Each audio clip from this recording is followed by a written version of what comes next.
rated mature audiences only. Viewer discretion is advised.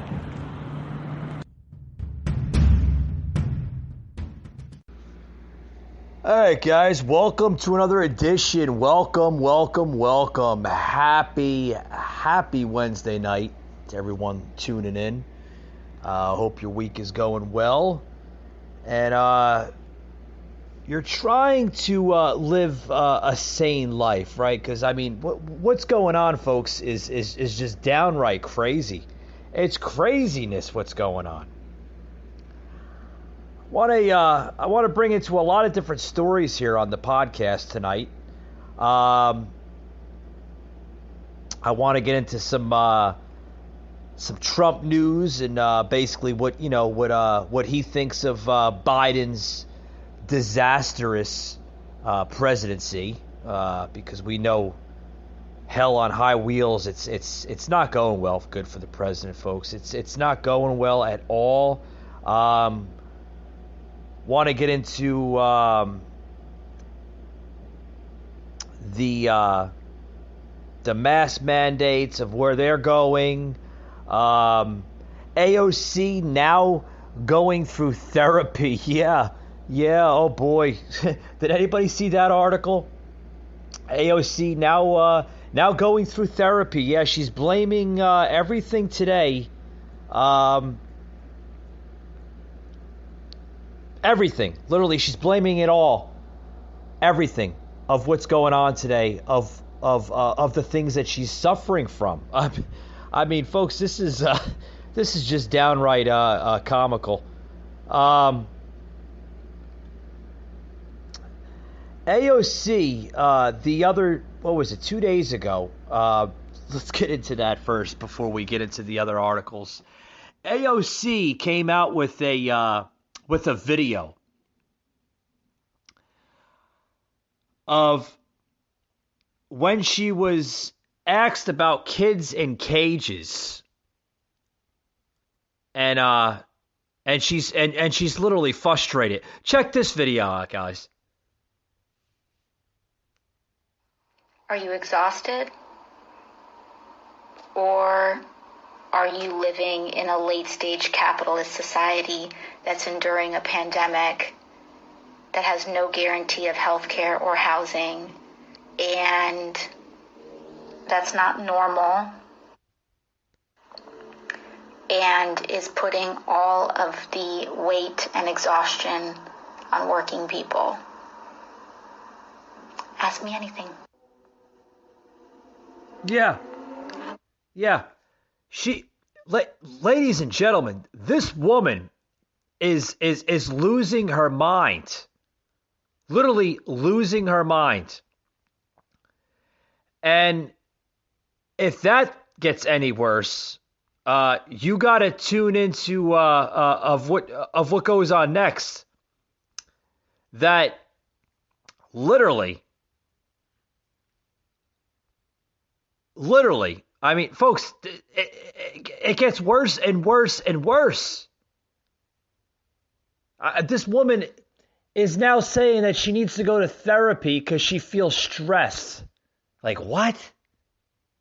Like, what is wrong? 4 days ago, believe it or not, that she's attending therapy and learning to slow down after the Capitol riot. Yeah, I guess it's affecting her. Because she was fearing for her life, that she thought she was in immediate danger.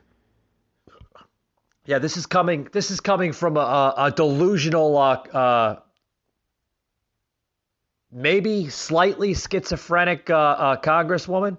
I mean, this is crazy. This is what the congresswoman has says. Alexandria Ocasio-Cortez said she decided to go to therapy after the January 6th Capitol riot. She told Latino USA on Friday that members of Congress effectively served in war during the event. What? Oh, boy. The lawmaker also said that the Trump administration had many people in very retroactive mode. What? Oh, it gets worse, folks. She said, she told a public radio show, Latino USA, that she's learning how to slow down after the attack, which resulted in the deaths of 5 people, including a police officer. After the 6th, she says, I took some time, and it was really when I explained to her, then Representative Ayanna, if I'm pronouncing that right, Ayanna Pressley, she explained to her what happened to me like the day of, because I ran to her office and she was like, you need to recognize drama, Ocasio-Cortez says. I mean, this is how she talks, folks. And I feel like I learned this the hard way after my father had passed away when I was a teenager. That happened at a young age, and I locked it away. You have to live with it for years, she added. She said, according to The Independent, oh yeah, I'm doing therapy, but also I've just slowed down. I think the Trump administration had a lot of us, especially Latino communities, in a very reactive mode. And then it goes on to saying that AOC previously revealed that she hid in a bathroom with a staffer while a mob of angry Trump supporters, oh yeah, they had to be angry Trump supporters, right, AOC? Angry Trump supporters broke into the Capitol building, many of them chanting her name.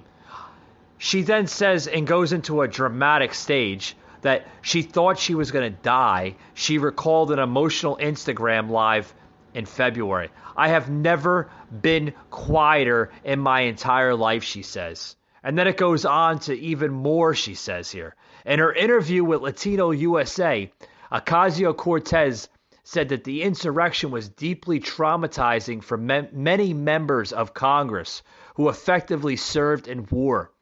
She said, the event also impacted actual legislative process in Congress, according to NBC News. More than 490 people have so far been charged in the connection to the Capitol riot so far. Folks, this is the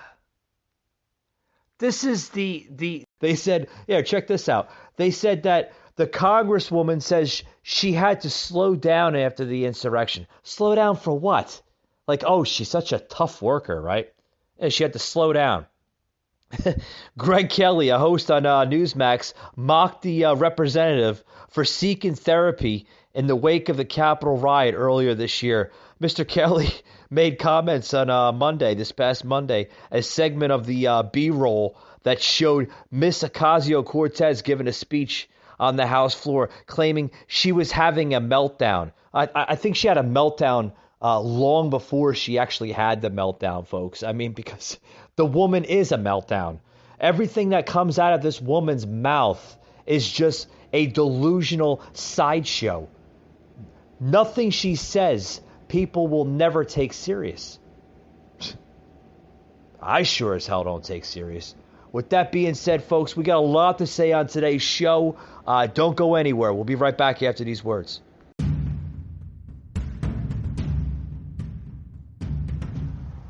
Welcome to the Patriot Angle Podcast, a podcast unfiltered, unscripted, raw. Your host, Mike.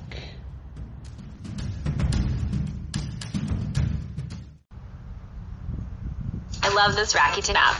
Look at that. I open the app, find the store that I want to use, start buying, and gets me tons of cash back. I just got paid to shop. My favorite thing about Rakuten is just getting money back in the mail. I mean, who wouldn't want cash back? Sign up today and get cash back with Rakuten. All right, folks, we're back here on the show. Hope everybody's having a happy Wednesday. Happy middle of the week to everybody. Today on this podcast, we're talking about the crazy, delusional, possibly schizophrenic radical left.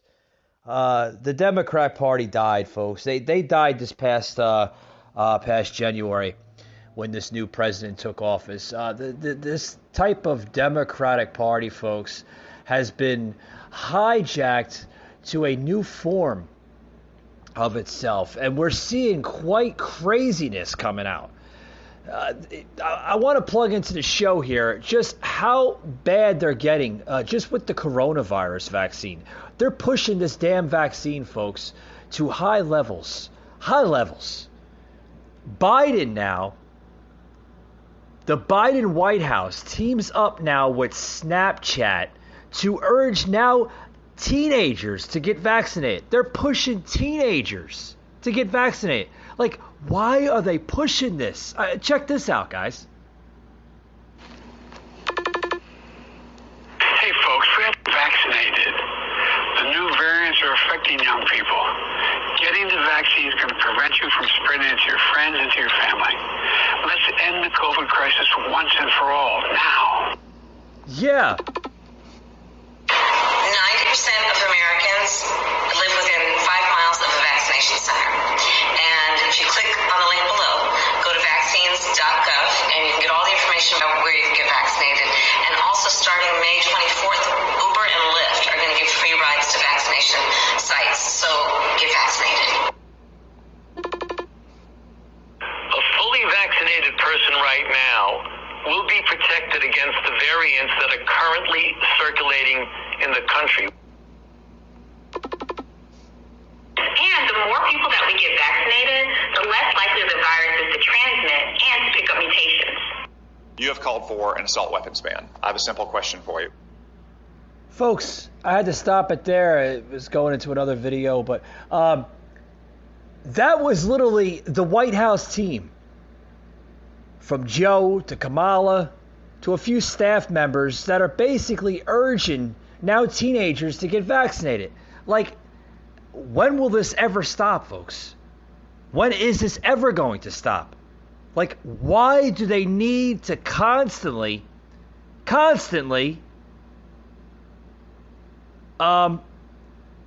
push this? Folks, this has to stop. Literally.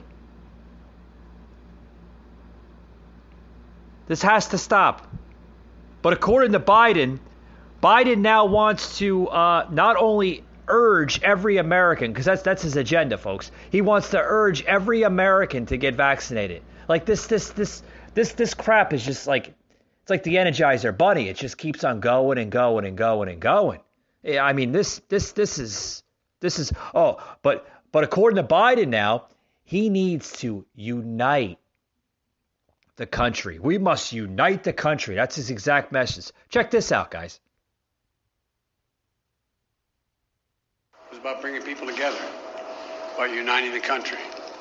We need to unite as one people, one nation, one America.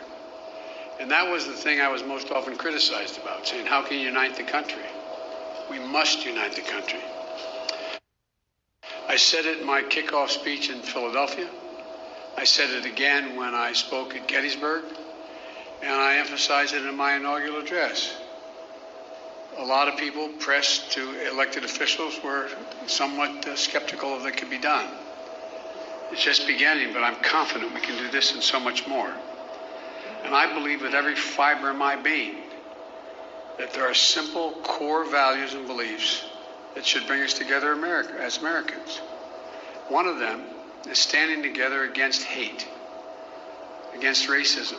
Yeah, against hate, right, Joe? You created the hate. Your administration is creating so much in this country.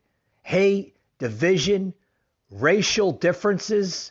You're the one, you're the author. You're the influencer on all of what you're saying. Folks, is this guy not the biggest hypocrite that you've ever heard of? Check him out more. The ugly poison that has long haunted and plagued our nation.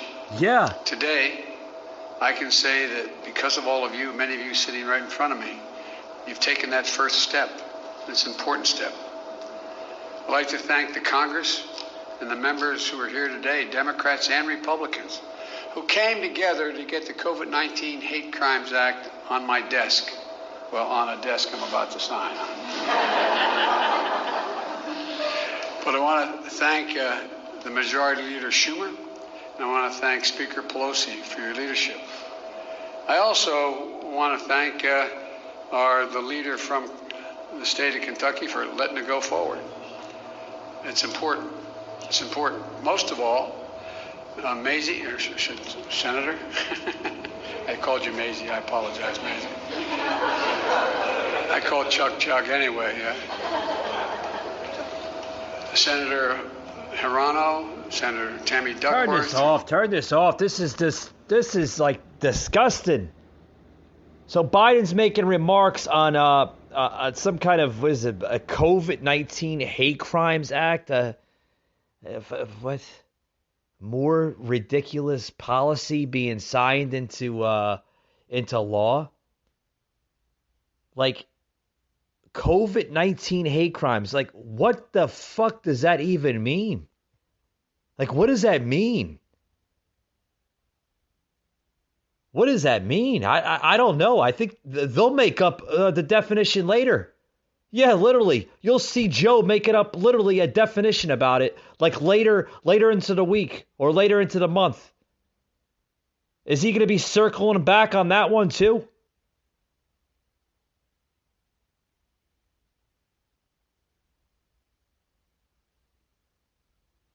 They want to, folks, this is what it comes down to. I think they want to insinuate that every attack on an Asian American is because of COVID-19's origins being from China. Yeah, that's a bunch of baloney, if you ask me. They never cease to amaze me by the type of garbage policies that's coming out of this administration. I mean, he never knows what he's literally saying. He never knows it. He just speaks and it's just like blabber comes out of his mouth. He doesn't even know what he's saying half the time.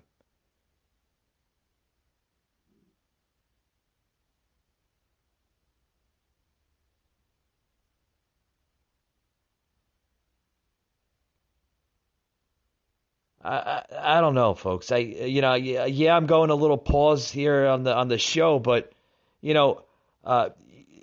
folks, this is America. Okay, I want to get back to the masking and the COVID, restrictions and everything. It's time to end the restrictions.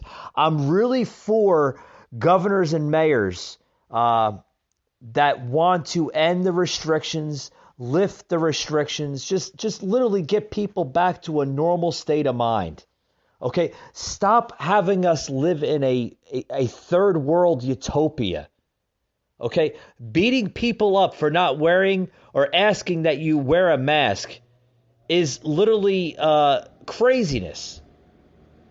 Not only does it violate liberties and freedoms, but it violates the Constitution, folks. You are literally violating somebody's rights as an American. You cannot force somebody to wear a damn mask, or what I've been coming to calling it, a muzzle, over somebody's freaking face.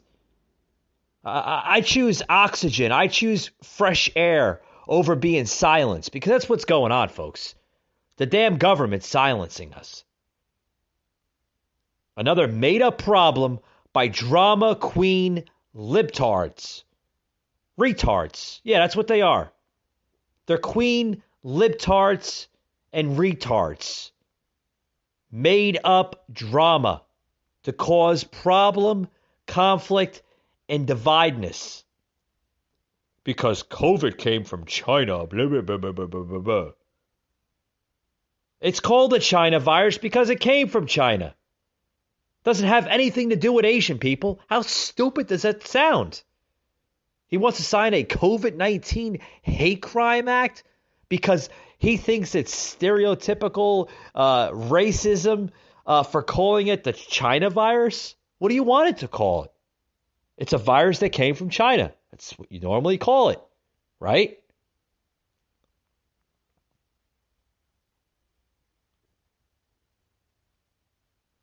I mean, how much more stupidity are we going to get from this government?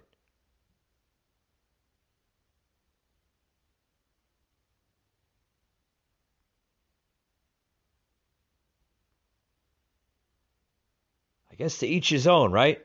To each his own. Here's an article here on Jen Psaki. Now she's commenting on the border, joblessness, crime, and how they're going to combat the rest of the crises here in America. Check this out, guys. I also wanted to ask you about a phenomenon known as... The giggle gives away. I don't know what this question is. Let's see. Oh, yeah. Now, they're going to be talking about UFOs. Yeah. The White House. We take UFOs very seriously. Yeah.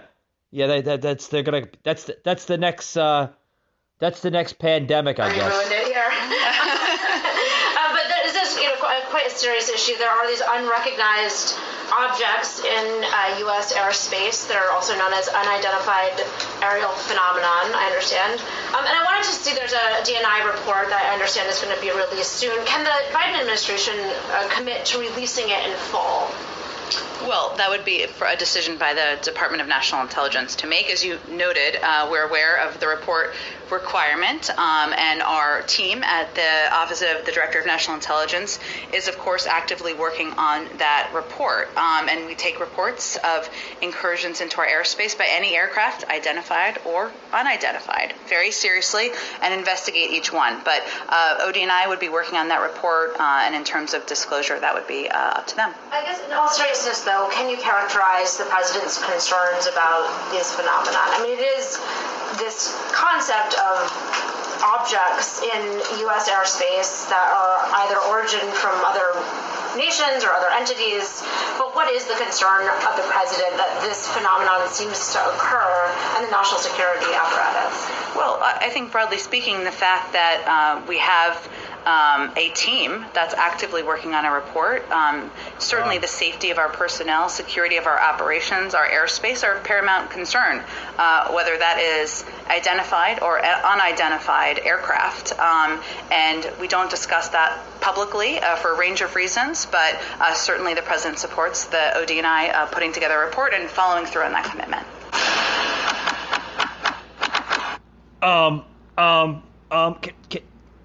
Can this press secretary ever answer a question without the we take this and that very seriously, but that's up to the other agencies to decide what they want to do? Did she literally just say that on live television? It's up to the other agencies of what they want to do. Folks, whether this UFO or aliens or whatever you want to say is true or not true, shouldn't we be looking at that as a national security threat? Like, if we have unidentified objects in our airspace, our U.S. airspace, that's a violation of our airspace without getting permission from the federal government and other agencies that are responsible for that. I mean, I might be wrong, right? I might be right, I might be wrong, but I mean, shouldn't we? Shouldn't we know what's going on? I mean, is it a security threat to our nation? Is it? I think we should be looking into this of just saying, well, it could be the. I think you get to work, Washington, and stop pencil pushing everything to the Americans. The Americans want to know what's going on. I mean, stop pencil pushing. That's what's going on with this administration. Nothing but pencil pushing every little detail. They can never give you a straight answer. Did we see that under the Trump administration 4 years when they were in office? No, everything was delivered to the American people. Everything. I think the difference between this administration that we have in Washington versus the Trump administration is showing very weak detail on their end. They can't give you a simple, straight answer without like pencil pushing it. Yeah, it's up to that. It's up to... No, it's up to the president. He needs to look into this detail more. But you won't get that out of Joe. He'll just look at you 5-6 ways sideways and be like, "Oh, well, we'll get back to you on that." Folks, this is an embarrassment to our country.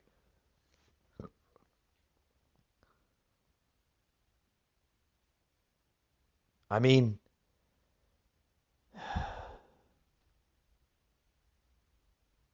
I don't know.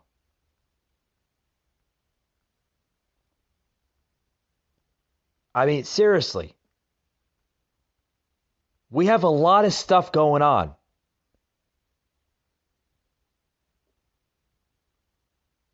Insertions into our airspace are taken very seriously. Insertions onto our land, not so much. Oh, they'll take the airspace seriously, or at least they'll think they will. But when it comes to our land, no, not so much. They can care less what goes on in the border. I mean, we've seen that for the last, couple months now, since it's become a problem. The borders are wide open. I've said that many times on my podcast. We need to strengthen our borders. You're clearly not seeing it under this administration. And there's a lot of different things that's going on. A lot of different things that are going on. I mean, could we be possibly to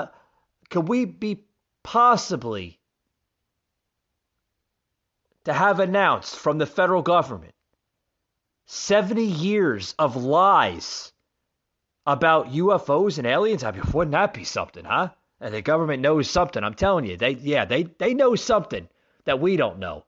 They just don't want you to know. Yeah, I understand. Some of it's a matter of national security. I get it. But when people ask, what is going on with the story, and you can't give a simple answer, and you do that doesn't show much of high confidence being leaders in Washington. It doesn't. Because if you can't give a simple answer, you're not fit as an elected official. That's just my opinion.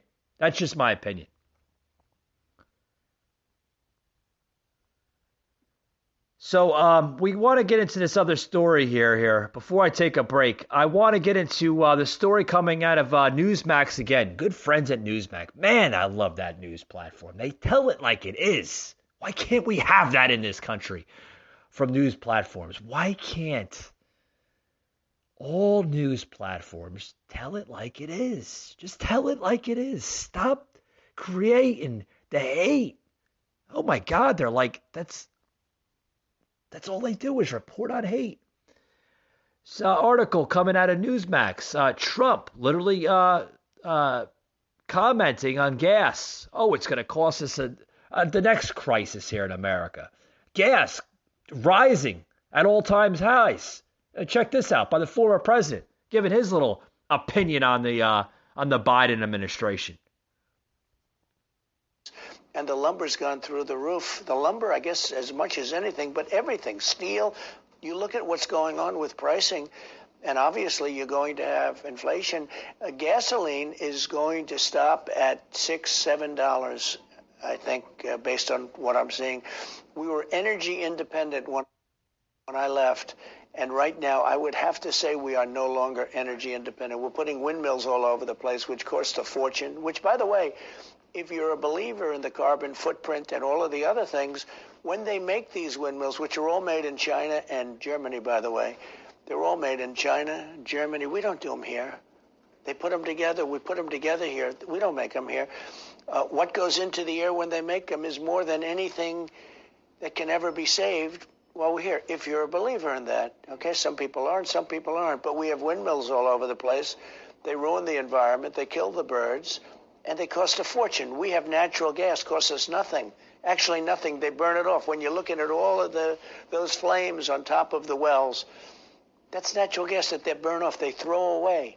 And we have it for nothing. Other countries don't have that. We have it for nothing, the richest in the world. And we want to give that away for windmills. You look at some of these beautiful farms where they have windmills all over the place, and you look at these incredible landscapes, and now they're putting them in parts of Massachusetts where a lot of people aren't so happy about it, and has a lot of negative impacts. I'm not a big fan of wind. It's very, very expensive. You just watched Newsmax TV, America's... Yeah, you just heard the president there predicting gasoline at $7 a gallon under President Biden. Yeah, I could agree with the former president predicting that prediction too. We're getting close to it. Some states as high as $3.50, $4 a gallon. Good friends up in the Northeast, New Jersey, New York. I mean, they're damn near approaching $4.50, $4.65. Folks, that's crazy. That is crazy. Trump talking about burning off natural gas. I got a friend of mine that posted a video on his social media platform account just the other day of how he was driving down the road and they're burning natural gas right on the side of the road. I mean, I couldn't believe that when I seen that. I was like, what the hell is going on? What is going on? This is crazy. Craziness. Craziness.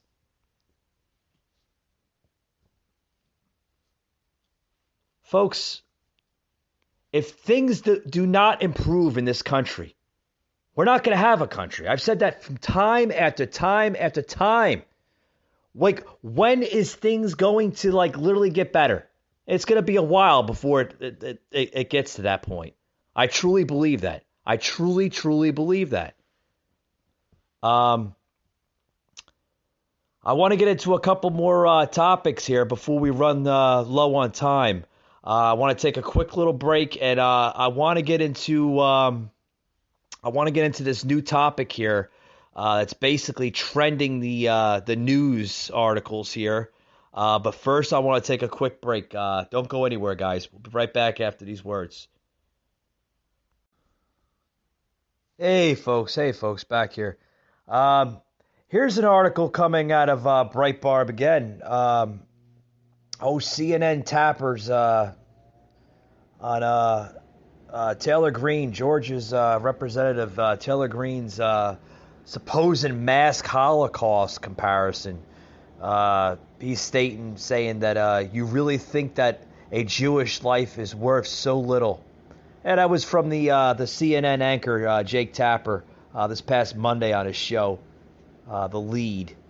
He basically was criticizing Representative Taylor Greene, Marjorie Taylor Greene, Republican out of Georgia, for comments she made last week comparing coronavirus mandates in Congress to the Holocaust. A lot of similarities, right? I mean, the Jewish people were gassed by the Germans and put in concentration camps, and then eventually burnt up and gas chambers, and that's what created the Holocaust. I mean, we're seeing the same thing with masks, are we not? I mean, suffocating in the mask, you can't breathe. Sometimes in 80, 90, 100 degree weather, same thing. So, what's wrong by saying that? What's wrong for a representative to quote truth, or at least her opinion? I thought we lived in a free country. I thought we did. Check this out. This is the anchor criticizing Taylor Greene. No good deed goes unpunished. And Amanda, let's talk with you. I want to talk with you about Congresswoman Marjorie Taylor Greene, your favorite. She was given a chance to correct or apologize for her remarks, and her response was, "I stand by all of my statements and I said nothing wrong," unquote. And just to be clear here, Kevin McCarthy Steve Scalise, and Elise Stefanik, the three top House Republicans, last time I checked, none of them had said anything about this. I don't think they're going to. Marjorie Taylor Greene can apparently say whatever she wants. There's no consequences. There's no repercussions. Called freedom of speech, lady. The Republican leadership thinks she has a better tie to the Trump base that they still want to win than they do. What worries me aren't just the one-off comments that she makes every day, because this is going to keep happening. It's the fact that she is the one that, with all the grassroots energy, her and Matt Gaetz are going around the country, doing rallies, building out the base, going to Georgia, Florida, Ohio. They're the game in town. And she has more power in the Republican Party than Kevin McCarthy does. Because Really I do. She does whatever she wants. Please, Kevin McCarthy, show me otherwise. And she makes them look so weak, both McCarthy and McConnell. When you have this happen, all they do is just look like they have no power whatsoever. The other thing is, Democrats have done the exact opposite. Remember Ilhan Omar a few years ago said something that was sort of vaguely anti-Israel. We were so... Well, she said it was all about the Benjamins, so it was fair. What she said was, and that she didn't feel like as a member of Congress she needed to pledge fealty to a foreign government. And yeah. Look, I'm not saying it wasn't bad. She did apologize. She apologized. Right. But Democrats were so quick to jump on our own, right? To say, no, we're not going to stand for any discrimination, any anti-Semitism.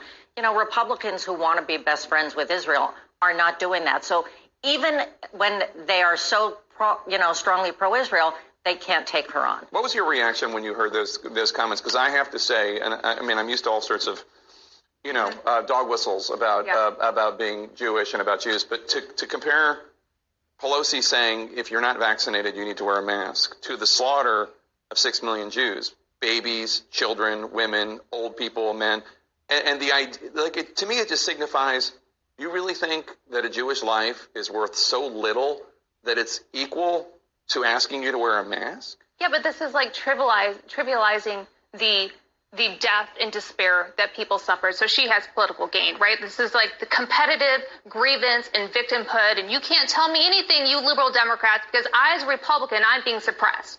There aren't many policy ideas in the Republican Party right now. It's all based on grievance and partisanship. Marjorie Taylor Greene gets that.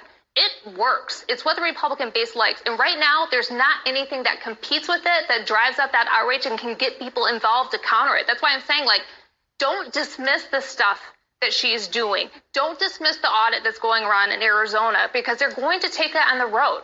There's been no consequences for January 6th, no consequences for the big lie. And so, my Democratic friends, Joe Biden is doing a good job, but everyone seems to think we can just look at our reform agenda and pass these bills. Meanwhile, all around the country, this thing is going on and taking hold of the Republican imagination. We are bringing pillows to this fight, there is no question, because we're trying to pass an infrastructure bill and we care about daycare. Oh, Joe Biden's doing such a great job, huh, lady? Why is gas prices at an historic high? Why is unemployment rates at an historic high? Why is everything that's coming out of this administration literally a crisis? Biden doesn't create change. He creates crisis after crisis after crisis.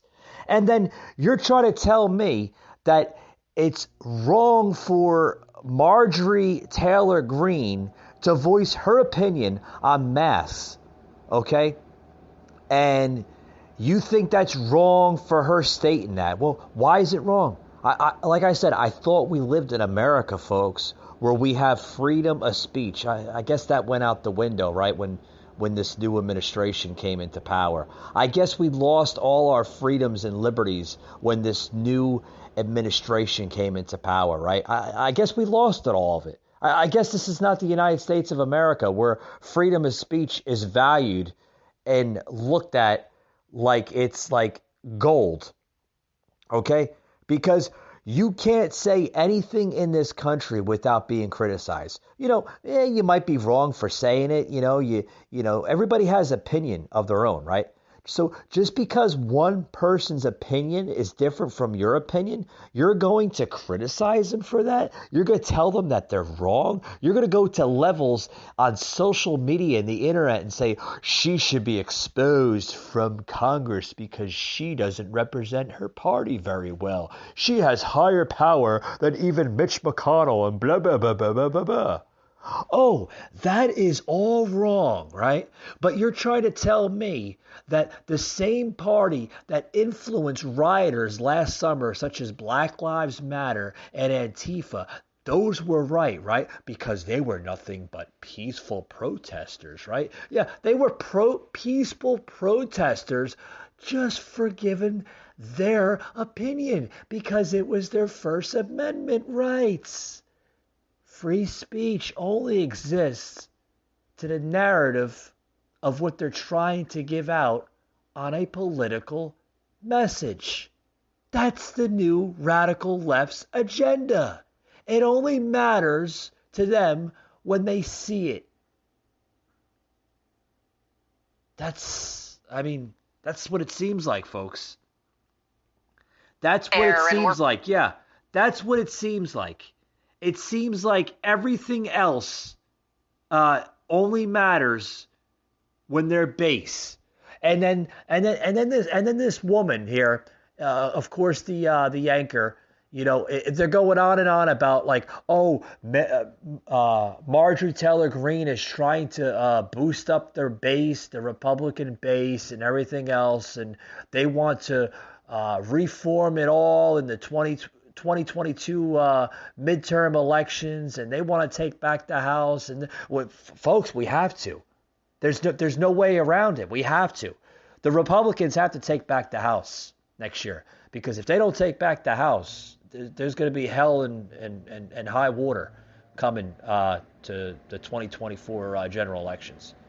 Because, folks, these policies are not just third world, they're radical policies that do not work. Folks, socialism in this country, nor any country in the world for that matter, does not work. When are people going to understand that and realize that, like, it just doesn't work? Doesn't work.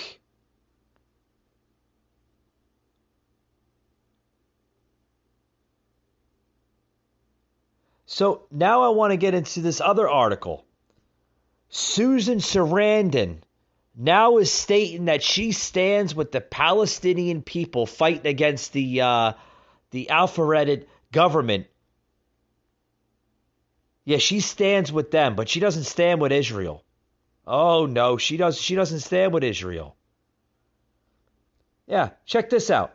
This is the actress here.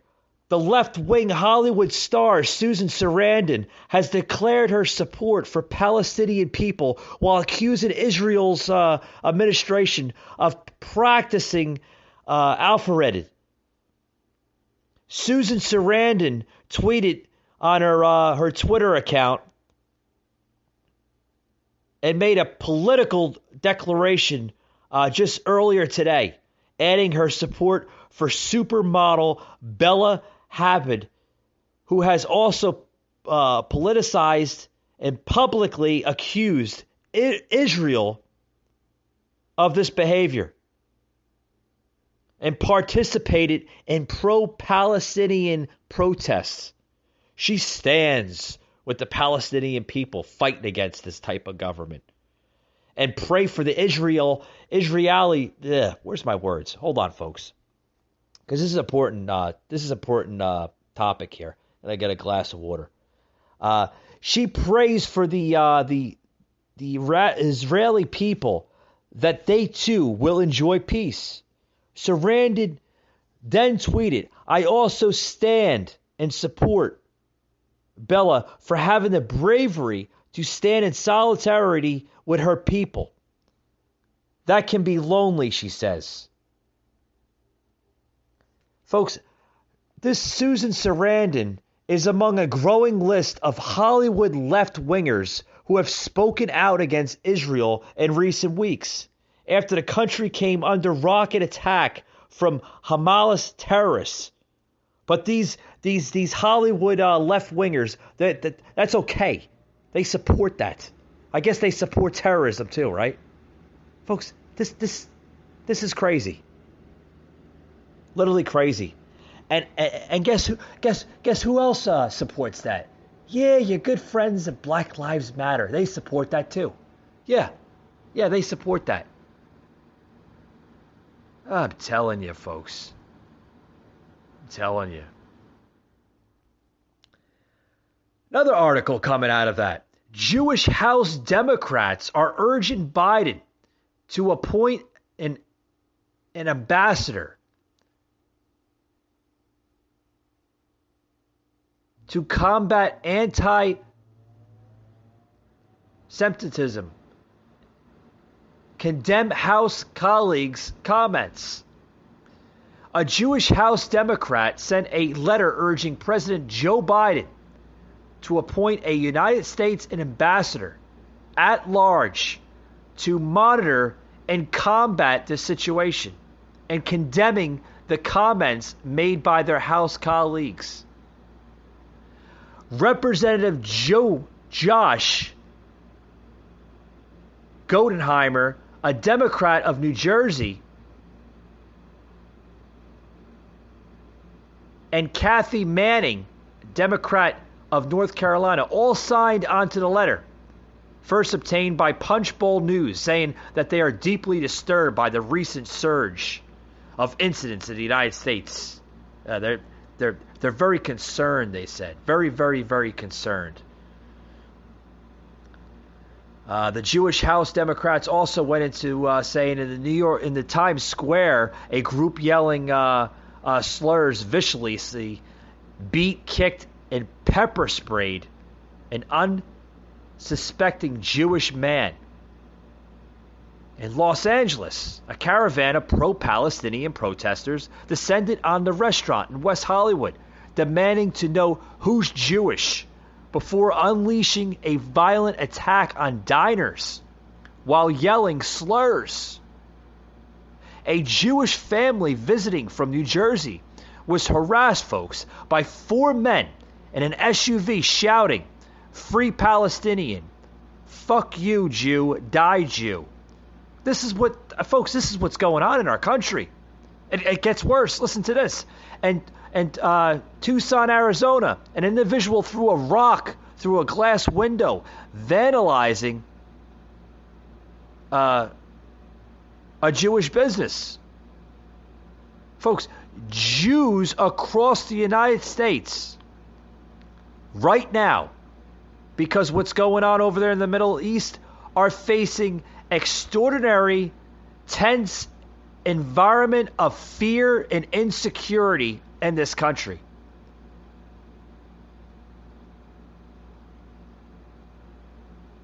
But this is given that Jews in Europe and around the world have faced a similar increase in threats in recent weeks because of the incidents that are happening in the Middle East. Folks, when is the hate going to end in this country? According to Joe Biden, we must unite people. How in the hell are you going to unite people when you can't even control the violence in your own country, Joe? Seriously. Like, seriously.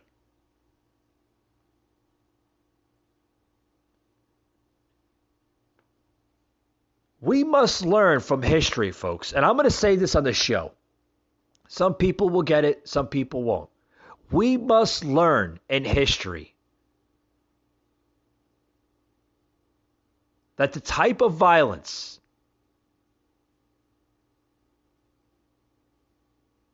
the inflammatory rhetoric will go unaddressed, and it will fuel increasive hatred and violence against Jewish people or any other culture for that matter, if things do not get controlled and handled responsibly. You're not seeing it from this type of government. Not only are they not enforcing to control this, they're influencing it. through messages. Folks, this has to stop. This has to stop.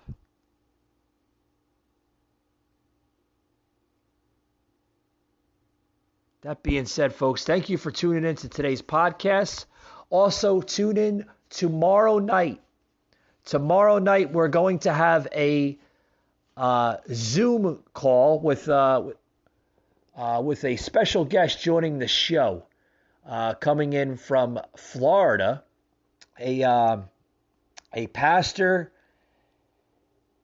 a youth guidance director, and also giving his feedback on just what's going on in his community with the religious criticism and the hate and just everything going on in his neck of the woods. So tune in to that show tomorrow night, as it will be formatted into our audio version, as well as we will be having a live Instagram show earlier that day tomorrow. So there's going to be 2 days of podcasting tomorrow. There's going to be a double-decker, folks. We're going to do the Instagram live, and then we're also going to do the Zoom call with a special guest.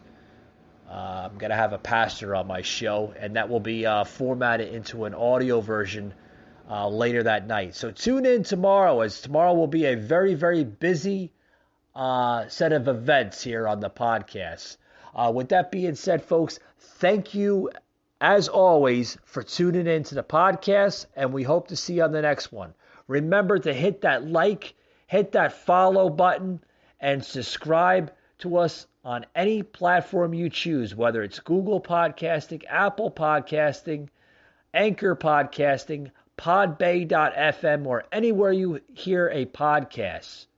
Search that search bar, the Patriot Angle Podcast. Also, like and follow us on our Facebook and Instagram pages. With that being said, thank you for tuning in, guys. See you on the next one.